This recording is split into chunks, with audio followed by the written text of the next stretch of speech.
ومن یہاجر فی سبیل اللہ، گیان اور ایمان کو پھیلانے کے لیے جو اللہ کے سرڑگ مارگ کے راستے میں چلے گا، یجد فی الارض مراغما، تو زمین میں جہاں جائے گا ڈھیر ساری وسعت پائے گا، تن من دھن دولت پائے گا، سچے مالک کی نعمتیں پائے گا، مراغمن کثیرا وسعا، ڈھیر سارا مال غنیمت، وسعت اور مالک کی طرف سے ہر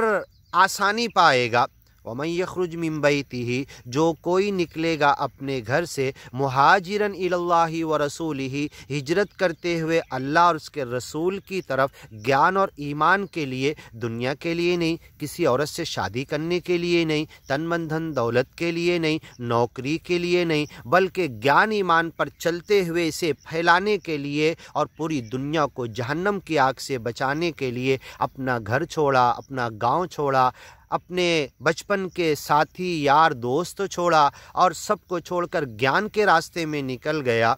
ثم یدرکہ الموت، پھر اسے موت آ گئی، فقد وقع اجرہ علی اللہ، اس کا اجر اللہ پر واقع ہو گیا، اللہ اسے دے کر رہے گا، آخرت میں سب کچھ مل کر رہے گا، اس کی زندگی کا مقصد ادا ہو گیا۔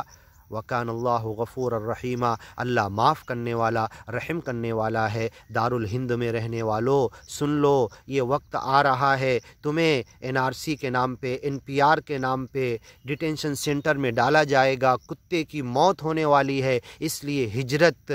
اختیار کر لو، گیان اور ایمان کے راستے میں، اللہ کے راستے میں آ کر اس اسلام اور ایمان کو لے کر نکل جاؤ۔ اگر تم کامیاب ہوتے ہو تو یجد فی الارض مراغمن کثیرا وسعا، تمہیں دنیا میں ڈھیر سارا مال غنیمت، وسعت،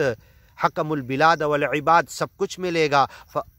اور اگر یدرک الموت، موت آ گئی، پھر بھی ہم کامیاب ہو گئے، احد الحسنین، اللہ کے پاس، فقد وقع اجرہ علی اللہ، اللہ پر ہمارا اجر واقع ہو جائے گا۔ وکان اللہ غفور الرحیم، اور بچپن سے جو ہماری غلطیاں ہوئی ہے اس ہجرت کے راستے میں، اس گیان کے چلنے کے راستے میں، اس دارالکفر اور شرک کو چھوڑ کر یہاں کے لوگوں کو بتاتے ہوئے اور نکلتے ہوئے چلتے ہوئے راستے میں جو بھی غلطیاں ہوگی اللہ معاف کر دے گا۔ وکان اللہ غفور الرحیم، معاف کرنے والا، رحم کرنے والا ہے۔ وَإِذَا ضَرَبْتُمْ فِي الْأَرْضِ، آگے کی ویڈیو میں سنتے ہیں۔